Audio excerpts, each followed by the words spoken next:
We got lazy. I don't know how to pronounce that shit. Lazy something. But you got never let him take you to the second location. Here's why. I ain't never reacted, bro. I supposed to be reacted, bro, like a couple months ago. I ain't never reacted, bro. I supposed to y'all know I be tripping, bro. I ain't never reacted. Did my first video, so yeah, they go good. I react to that nigga again though. So go ahead and get the video started, man. I've been making these videos for a long time now. And during my years of researching cold cases and solved cases, I've come to realize a common theme. That a huge number of victims who lose their lives are people who were driven to a second location. It's important for everyone to realize that no matter what, you can't let that happen to you. As soon as you've been taken to crime scene B, your chances of surviving a violent incident drop to near zero. Unfortunately, when an armed individual tells you not to scream and to get into a vehicle, many terrified people comply with their demands and hope for the best. That's the best strategy during a normal hold-up, sure. Just give them what they want and get away with your life. They want your money, not you. But when a perp's telling you to get inside a car, experts say it's imperative that you do everything in your power not to. Even if they have you at point-blank range. Bitch gonna kill me. Your odds are always better at the primary location, where there are likely other people within earshot, where medical help is close at hand, and where the perp faces the most risk of being caught. So run as fast as you can in a straight line, not in a zigzag. Make as much noise as possible. Kick the perp between the legs. Bite and claw their eyes and ears. And if all else fails, and they're physically dragging you, go completely limp and keep shouting as a last resort. Do whatever it takes, but don't get inside that car. Hey, man. With that in mind, today will be I'm finna say, boy, God damn, this nigga got the longest fucking intro. November 20th, 1994, 6:45 a.m. 22-year-old Stacey Ray Erickson, a mother of two, had just dropped both her children off with a babysitter. While on her way to work, she stopped at a gas station in central Jacksonville, Arkansas. While filling up her car, she was caught off guard by a man who quickly and quietly snuck up behind her. This man pulled a firearm on her and told her to sit in the passenger side seat of her vehicle. Damn, he made you get a passenger seat. She did as he demanded. He then got behind the wheel and proceeded to drive Stacey to 18 separate ATMs across Jacksonville, forcing her to make withdrawals at each of them. These two images, captured on one of the ATM's internal cameras, shows a clearly distressed Stacey sitting beside her captor. I would've drove out that bitch, you tripping. In total, Stacey handed over $350 to the man in the driver's seat beside her. After the final transaction, which happened at 7:37 a.m., Stacey Erickson disappeared from the face of the earth. She didn't pick up her two kids from the babysitter that she had left them with. She didn't make it to work. For just over 2 weeks, her whereabouts and well-being remained a mystery. That is, until December 5th, when her body was discovered by the banks of the Arkansas River, hidden in a shallow grave. She had been strangled and raped. It didn't take long to track down Stacey's killer. In fact, before her remains were found, they already had the guy in custody on separate charges. You gotta be a dumb motherfucker. I mean, it ain't that much dumb shit in the world to do. He was Marcel Williams, a man who had just been released on parole from prison, and who had been seen prowling around that very same gas station, attempting to follow several other women. The cops had picked him up on November 29th in relation to 2 other assaults which he had committed since his release. During his interrogation, Marcel actually admitted to picking up and robbing Stacey Erickson, but didn't mention taking the young mother's life. In his version of events, he had let her go and assumed that she was still alive and well. Unsurprisingly, once Stacey's body was located, the police charged Marcel with her slaying. You can't tell me that ain't that nigga right there. Come on now. Nigga, you did the whole thing, nigga. Marcel's defense revolved around his troubled upbringing. He'd been raised by his mother and stepfather, that don't mean shit. According to him, had treated him despicably. They would wake him up in the middle of the night and beat him with extension cords and belt buckles. They even forced him to help pay for utility bills by pinking him out to grown women in their 30s and 40s. These claims were backed up by Marcel's former high school English teacher, who spoke on his behalf during the trial. These experiences had led Marcel to act out, and, after a slew of crimes, he wound up in an adult prison at the age of just 15. Inside, he was repeatedly tormented by the other much older inmates, which obviously resulted in him developing even more psychological issues. That was the prison he had just been let out of before taking Stacy's life. Marcel's nightmare childhood wasn't enough to convince the jury to spare his life though, and he was sentenced to death in 1997 after a lengthy trial that involved multiple appeals. Marcel remained on death row for 20 years, almost the same length of time that his young victim Stacy got to live her life. Just 1 month prior to his execution, Marcel finally admitted to being fully responsible for what happened to Stacy. "I wish I could take it back," he said, I bet you can. "but I can't." He begged for clemency, claiming to have let the Lord into his life, but his request for mercy was denied. What's that? Marcel ate a final meal of fried chicken, banana pudding, nachos with chili cheese and jalapeno peppers, 2 Mountain Dews, and potato logs with ketchup. Nigga, that's your last meal. Yeah, I got. On April 24th, 2018, the 46-year-old was led out to the death chamber and strapped to a gurney. A lethal dose of midazolam was administered into his veins at 10:16 p.m. By all accounts, things didn't go smoothly, with onlookers saying that Marcel appeared to be in pain, arching his back and breathing heavily. He was pronounced dead 17 minutes later at 10:33 p.m.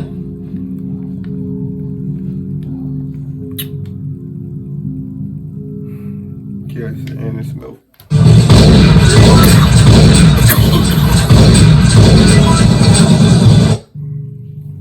18-year-old Kelsey Ann Smith was last seen alive while shopping at a Target in Overland Park, the second largest city in Kansas. She entered the store at approximately 7 p.m. on June 2nd, 2007. Kelsey had gone there specifically to buy her boyfriend a present. The couple were celebrating their 6-month anniversary, and Kelsey wanted to get him something nice to commemorate the occasion. As she perused the aisles, Kelsey chatted on the phone to her mother, discussing possible gift ideas. But unbeknownst to Kelsey, she wasn't browsing those aisles alone. A young male in a white shirt and dark shorts was caught on CCTV entering the Target about 30 seconds after Kelsey. The man proceeded to follow her around the store, often Goddamn human trafficking heavy, boy. Y'all better chill out, boy. For real. looking up in her direction, but being as discreet as possible and keeping his distance. None of the other customers, nor Kelsey for that matter, noticed his unusual behavior. He followed her down every aisle she went down and appeared in almost all of the same footage as she did. Kelsey picked out a nice present for her boyfriend, paid for it at the register, told her mother that she would see her very soon, and hung up the phone. She exited the store at 7:07 p.m., hoping to make it to her boyfriend's house by 7:30 like they had planned. Since the Target was only an 8-minute drive away from her boyfriend's home, he immediately became worried when 7:30 rolled around and she still hadn't arrived. Kelsey always let people know when she was running late. He called her and sent her texts, but got no reply. At about 8 p.m., he called up Kelsey's dad, Greg, who worked in law enforcement. Oh man, you talking about a shit. Well, I know if that dude did this shit still alive, I know they being on his ass in jail.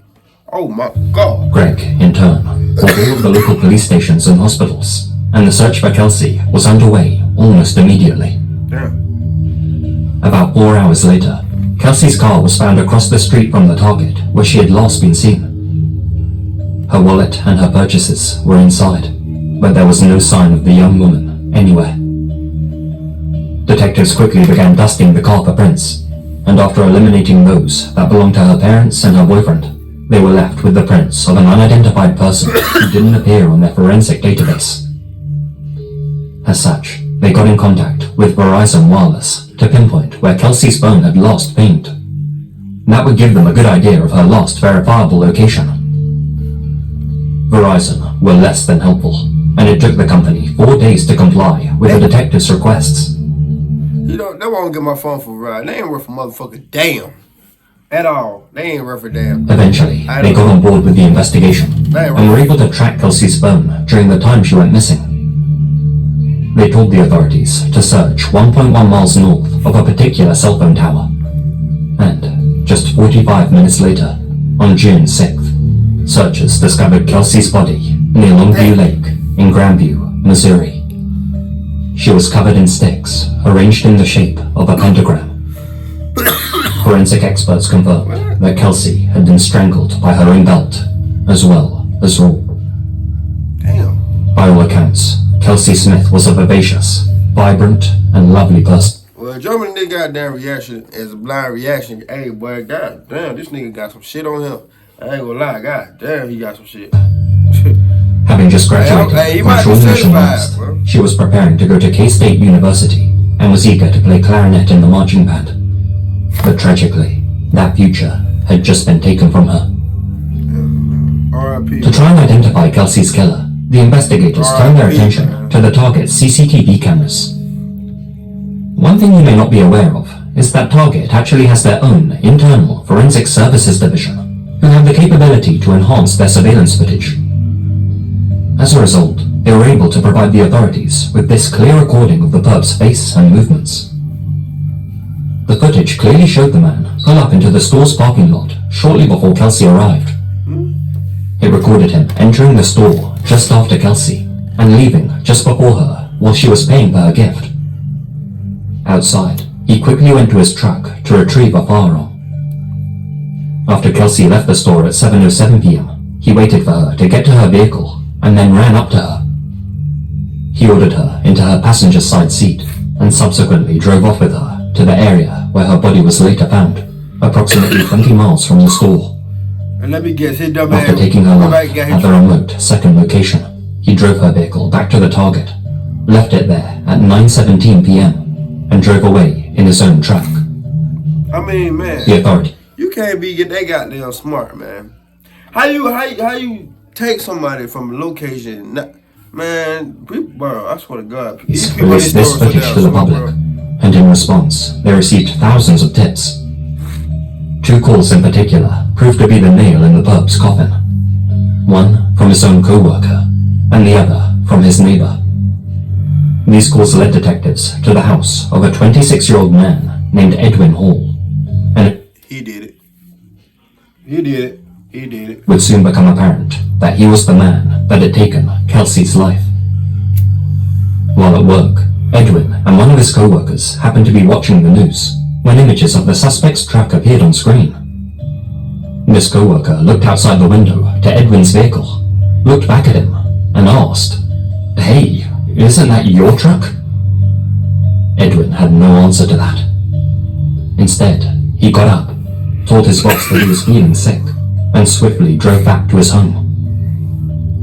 When the police arrived, Edwin and his family were in the process of packing bags and getting ready to leave town. He was taken in for questioning and had his fingerprints taken. In Edwin's basement, investigators found a bizarre, ritualistic shrine, and on his MySpace page, he described his interests as eating small children.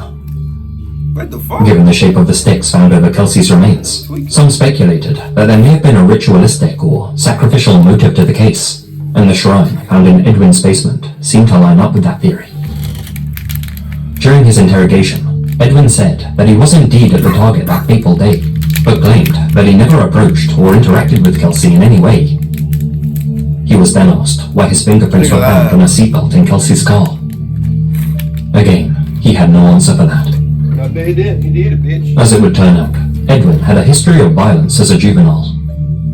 He had been adopted at the age of 7, but was returned to state custody at 15 after... Hold on. I don't like this about his channel right here. He made the victim. He got more shit about the goddamn victim didn't it? Not the victim. He got more goddamn information about the suspect than the victim. I don't like that shit though. Hey, ladies, I don't fuck with you on that part now, bro. How you got more shit about the suspect than the victim? God damn. Threatening his sister with a blade.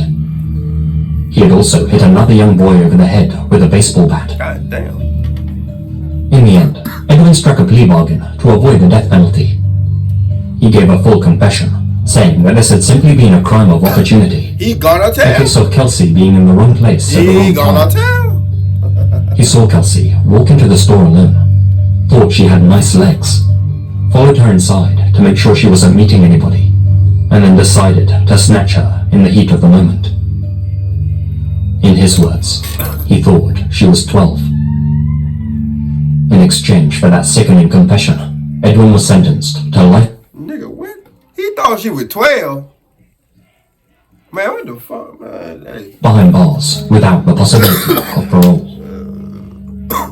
Once this case was closed, the Kelsey-Smith Act was passed into law in most states. Cell phone companies are now required to ping a phone if asked to do so by the authorities, provided they have reason to believe a person's life is in mortal peril. Prior to Kelsey's demise, phone companies were under no obligation to assist with such matters.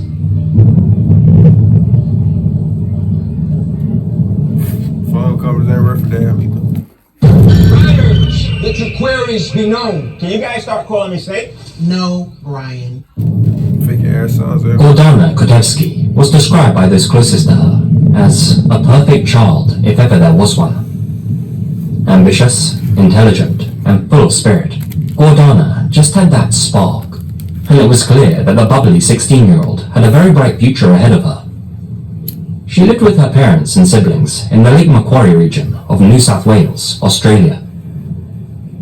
On the night of November 24th, 1994, Gordana departed the Charleston Square shopping centre and began walking down Powell Street towards her Aunt Sonia's house, just 500 metres away. Although several homes line the sides of Powell Street, there are stretches where only trees and brush flank the road. A young girl walking by herself at night would have been easy prey on that road. At 8:45 p.m., two men in a light-coloured, single-cab Toyota Hilux with a silver work tray attached drove up beside Gordana. According to 6 eyewitnesses, one of these men jumped out and began dragging her towards the vehicle. Now why the fuck they ain't do nothing?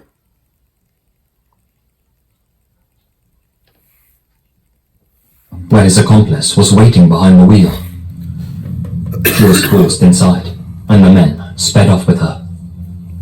Gordana's shopping bag and wallet were later found at the scene, but she was never seen or heard from again. Aside from a detailed description of the suspect's vehicle, the authorities had little to work with. They asked all of the witnesses to undergo hypnosis to try and draw out any details about the two men who took Gordana. One of them was able to give a detailed description of the perps involved, and these two e-pits were made up. They were both young and athletic. Unfortunately, none of the witnesses could recall their license plate number. 300 owners of Toyota Hiluxes in the area were interviewed and had their vehicles searched, but this didn't result in any arrests. Waste of fucking time. It's unknown what exactly became of Gordana. 300 people. Some believe she was killed and buried in the outback. Others think that she was trafficked and sold to the highest bidder. Whatever became of her, after 28 years with no contact, it's safe to assume that she is no longer alive. The coroner's office agreed with that, and in 2003, Gordana was declared legally dead, despite the fact that her body has never been discovered. Ambiguous loss is difficult to explain to someone who hasn't experienced it, said Gordana's mother, Peggy. It's a loss that never brings closure and leaves you grieving the child that didn't make it to adulthood. Part of you is missing forever. There's a strong possibility that Gordana's case is linked to 3 other missing girls from the Lake Macquarie region. Amber Robinson, 14, Leanne Goodall, 20, and Robin Hickey, 18. They all vanished between December 30th, 1978 and April 21st, 1979. I wasn't even born. And just like Gordana, their fates remain unknown. Interestingly, Gordana's sister, Carolina, told officers about a phone call that she received from Gordana just 2 weeks before she disappeared. During that call, Gordana mentioned a customer at the delicatessen that she worked at, a young man that she called the Spook. In Carolina's words, quote, Gordana said that there was this fellow bothering her at work, hanging around and bugging her, and she didn't like him. The Spook ended up coming to the deli so often that Gordana quit her job there. Damn. She didn't know him. I think he just saw her at the deli once and got carried away with her. Gordana described the Spook as being of Middle Eastern or possibly Italian origin, and that he sometimes appeared with a blonde, surfer-looking friend. Unfortunately, to this day, nobody has been able to pinpoint exactly who the Spook was, though forensic artists were able to come up with this sketch. Is it possible that the eyewitness's description may have been slightly off, and that these two men are actually one and the same? After all, it seems likely that the Spook and his blonde surfer mate were the ones responsible.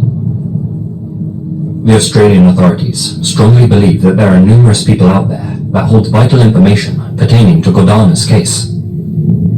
A $1 million reward is on offer to anyone who can help bring her family closure. God damn, y'all want to go find her?